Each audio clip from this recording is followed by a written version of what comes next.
ونصلي ونسلم على رسوله الكريم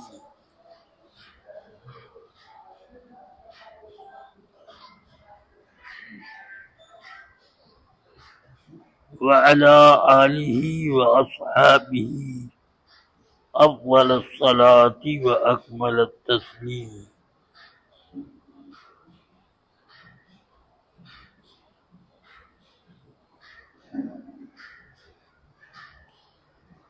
أما بعد فأعوذ بالله من الشيطان الرجيم.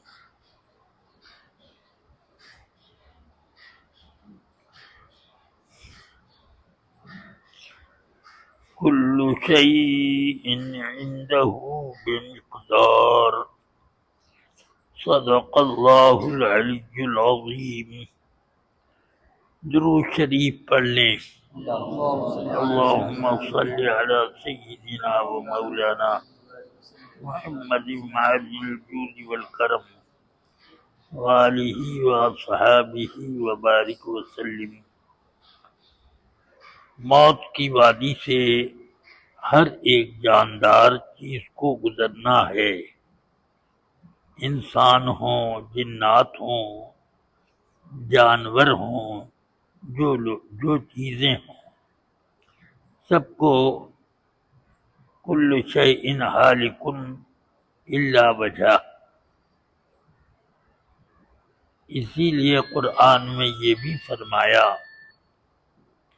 اذا جاء اجلهم فلا يستأخرون ساعة ولا يستقدمون. جب کسی کی موت کا وقت اور مدت آ جاتی ہے تو ایک پل بھی آگے اور پیچھے ہونے کا کوئی راستہ نہیں رہ جاتا.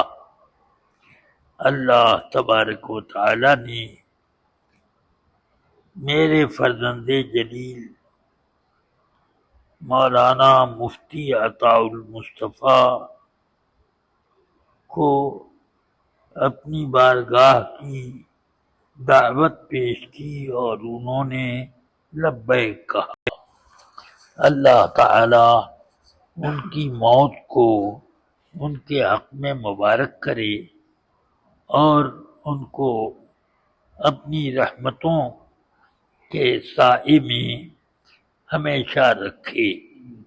قیامت میں سرکار دو عالم صلی اللہ علیہ وسلم کے دامان مبارک کا شامیانہ انہیں عطا فرمائے.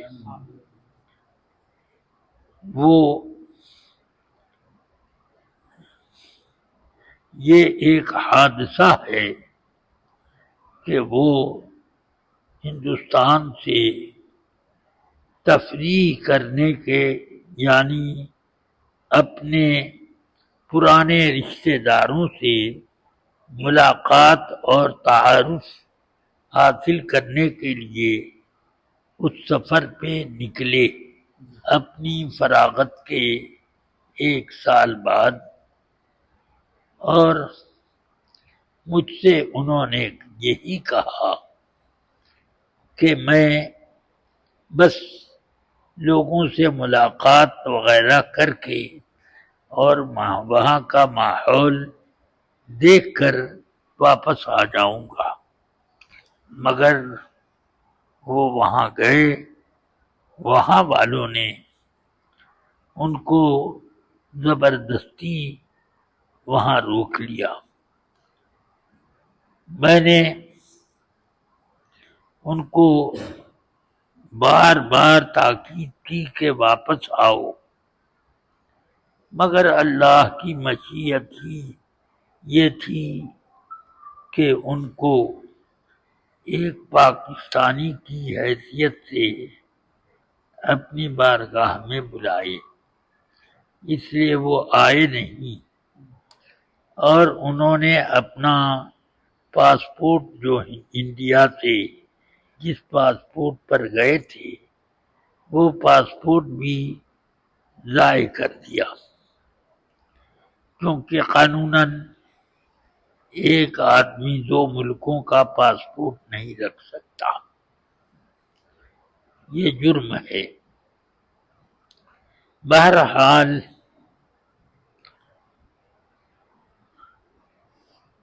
وہ وہاں پر درس و تدریس اور افتاء میں مصروف ہوئے۔ یہاں جب وہ پڑھتے تھے تو بچپن سے، یعنی جب وہ الف ب اور سپارہ پڑھتے تھے اس وقت سے میں ان کو تعلیم میں مصروف رکھتا تھا اور ہر طرح ان کی تعلیم پر میں نے توجہ دی، اور انہوں نے بھی آگے چل کر علم کی تحصیل کی طرف بہت مضبوط توجہ فرمائی اور وہ اچھے عالم ہوئے۔ میں چاہتا تھا کہ میں انہیں اپنے پاس اپنا معاون کار بنا کر رکھوں، مگر ان کی معاونت شاید میرے مقدر میں نہ تھی، اس لیے وہ یہاں سے بچھڑ گئے۔ وہاں کے ماحول میں بے لاگ فتوے لکھتے، جب سنی لیڈروں اور وہابی لیڈروں نے، جن میں علماء بھی داخل تھے، سنی علماء کئی لوگ لیڈر تھے، تو ان دونوں نے بھٹو کی جماعت کے خلاف ایک محاذ بنایا۔ کسی نے فتویٰ پوچھا کہ یہ اتحاد شریعت میں جائز ہے کہ نہیں؟ آپ نے کسی کی رعایت نہ کی اور صاف لکھ دیا کہ بد مذہبوں سے دینی، دنیاوی، سیاسی، معاشی کوئی اتحاد جائز نہیں ہے، کہ اس میں آدمی کو اپنے دین کے خطرات سے پالا پڑ سکتا ہے، اور تجربہ یہی ہے کہ دینی تسلط اس طرح کے اتحاد کے بعد ختم ہو جاتا ہے اور آدمی میں پلپلاپن آ جاتا ہے۔ بہرحال ان کے اس فتوے کے بعد بہت سے لوگ ان کے خلاف بھی ہوئے، یہاں تک کہ ان خود ہمارے بہت سے وہ رشتے دار جو پاکستان میں تھے وہ ان کے مخالف ہو گئے۔ انہوں نے کسی کی پرواہ نہ کی۔ مجھ سے لوگوں نے فون پر یہ چاہا کہ میں ان سے فتوے کی مراجعت کہ وہ اس کو واپس لے لیں، کہ فتویٰ اگرچہ صحیح ہے مگر سیاسی طور پر اس کو ابھی جاری نہ کیا جائے۔ مجھ کو کہا لوگوں نے، میں نے کہا کہ شریعت بالا ہے، الاسلام یعلو ولا یعلی، اور اس کے مقابلے میں سیاست کی کوئی حیثیت نہیں۔ سیاست بھی شریعت کی غلامی کے طور پر ہو تو جائز ہے، اگر شریعت کی خدمت گزاری کے علاوہ کوئی سیاست ہے تو وہ سوائے شر اور نقصان کے کوئی حصہ نہ چھوڑے گی۔ الحمدللہ یہ اپنے موقف پر مضبوطی سے قائم رہے، اپنے بہت سے رشتہ داروں سے بھی آپ نے مقاطعہ کر لیا، اور میں بھی جب ادھر جاتا تو جن سے ان کے تعلقات ہوتے ان سے تو مل لیتا، باقی سب کو بائیکاٹ کے درجے میں رکھتا تھا، کیونکہ میں جانتا ہوں کہ جو ان کا موقف تھا وہی میرا بھی موقف ہے۔ اور الحمدللہ وہ اس سلسلے میں نہ تو لومت لائم کی پرواہ کرتے اور نہ اپنے تعلقات کے نقصان اور فائدے پر توجہ کرتے، بلکہ صرف ان کا مرکز توجہ تھا تو مسلک اعلی حضرت۔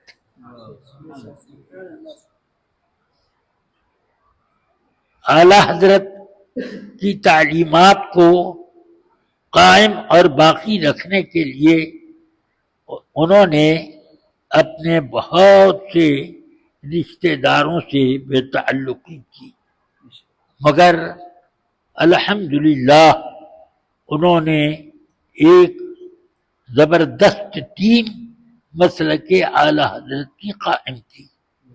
وہاں کے اکثر علماء ان کے خلاف تھے، اور کچھ علماء جو کہ مسلک کے حامی تھے یا مسلک کی کچھ خدمت کرتے تھے وہ ان کی حمایت کرتے تھے۔ باقی اکثر علماء اہل سنت جو کہلاتے ہیں ان سے ان کا کوئی تعلق نہیں تھا، اور ان لوگوں کی طرف یہ کبھی توجہ بھی نہ کرتے، اور اس سلسلے میں انہوں نے اپنا الگ ادارہ قائم کیا۔ کراچی میں اس کی 20 شاخیں مختلف علاقوں میں قائم کی۔ کراچی ایک شہر نہیں بلکہ ایک چھوٹا سا ملک ہے، تو اس طریقے پر انہوں نے مختلف علاقوں میں اپنے مدرسے کی شاخیں قائم کر کے اور اپنے ہی طور کی تعلیم کا انتظام بھی اپنی نگرانی میں جاری رکھتے تھے۔ آپ کا جو حلقہ تھا وہ لوگ خالص مسلک اعلی حضرت پر تھے۔ بہرحال انہوں نے بہت سے مسائل میں عام لوگوں سے اختلاف کیا، مثلا چاند کے مسئلے میں۔ ملک میں کہیں بھی چاند ہو جاتا تو اس چاند کو ٹیلی فون کے ذریعے سارے ملک میں پھیلایا جاتا، اس پر عمل ہوتا، مگر انہوں نے کبھی اس کو قبول نہ کیا، کیونکہ اعلی حضرت نے لکھا ایک شہر کی رویت ہلال دوسرے شہر میں بے شہادت شرعیہ یا بے تواتر قطعی ہرگز معتبر نہیں۔ تو یا تو تواتر آئے تو متواتر خبر ہو، اور یا شہادت ہو، خبر نہیں بلکہ شہادت ہو. تو اس طرح دو ہی صورتوں کے ساتھ اعلی حضرت نے اس کو ذکر کیا اور دلائل کا کہ انبار فقہا کی تصریحات سے جمع فرما دیے. اسی فتوے پر حضرت مولانا مفتی عطاء المصطفیٰ صاحب کا عمل تھا. ایک بڑے مفتی اس طرف، میں نے ان سے کہا کہ کیا چاند کی رویت آپ کو ہو جائے تو آپ پورے ملک پر نافذ کر دیں گے؟ انہوں نے کہا ہاں. میں نے کہا کیسے؟ کہ میں پورے ملک کا قاضی ہوں. میں نے کہا کہ یہ کہاں پر جزیہ ہے؟ کہیں کہ قاضی جتنے حدود کا ہوگا اتنے حدود پر اس کا اعلان چلے گا. میں نے کہا کہ اس کے لیے کوئی آپ کی نظر میں جزیہ فقہی ہو تو وہ دکھائیے، البتہ اس کے خلاف جزیہ میں آپ کو پیش کر دیتا ہوں. میں نے جزیہ پیش کر دیا. کہا اب بولیے. میں نے کہا اچھا میں غور کر کے آپ کو جواب دوں گا. وہاں کے وہ مشہور مفتی تھے، مگر میں ایک ہفتہ رہا، روزانہ ان کے پاس جاتا رہا یہ سوچ کر کہ شاید آج جواب دیں، آج جواب دیں، آج جواب دیں، مگر جواب ہوتا تب نہ دیتے. اعلیٰ حضرت نے لکھ دیا ایک شہر کی رویت دوسرے شہر میں بغیر شہادت کے معتبر نہیں، یا تواتر کہ اتنے لوگ وہاں گئے کہ جن کا کذب پر اتفاق عقلاً ناممکن ہو، اور ان لوگوں نے کہا کہ وہاں پر چاند دیکھ کر عید ہوئی ہے تو ان کی بات مانی جاتی ہے. مگر آج کل لوگوں نے اس کو استفاضہ کا نام دے دیا اور اعلیٰ حضرت اس کو تواتر بتا رہے ہیں. اور استفاضے کے لیے انہوں نے ٹیلی فون کو پیدا کر لیا. ٹیلی فون کی شرعاً کوئی حیثیت نہیں. فقہ کی کتابوں میں موجود ہے کہ پردے سے جو آواز سنی جاتی ہے اس آواز پر کوئی حکم شرعی، کسی حکم شرعی کی بنیاد نہیں رکھی جا سکتی ہے. تو اعلیٰ حضرت یہ فرما رہے ہیں، اور انہوں نے اپنی طرف سے نہیں بلکہ دلائل سے فرمایا. بہرحال مولانا عطاء المصطفیٰ اس معاملے میں سخت تھے. اسی سال کی عید کے معاملے میں انہوں نے اپنے موقف کو برتا. نہ یہ کہ وہاں کے قاضی ملک نے جو اعلان کر دیا اس پر، ہمیشہ وہ اپنا ایک طریقہ رکھتے تھے. اگر ان کے طریقے سے رویت حلال کی تحقیقات چاند کے بارے میں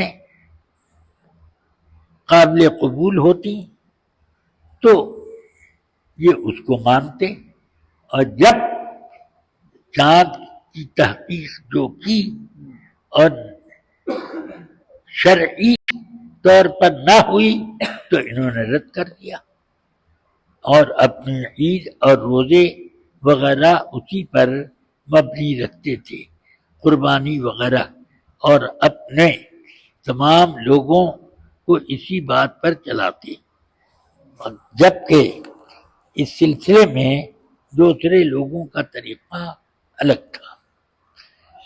بہرحال اکثر علماء ان کو دقیانوسی سمجھتے، مگر یہ دقیانوسی نہیں تھا، بلکہ یہ فقہا کا عمل تھا، فقہا کے اقوال تھے اور اسی پر فتویٰ تھا، تو اسی پر یہ عمل کرتے تھے۔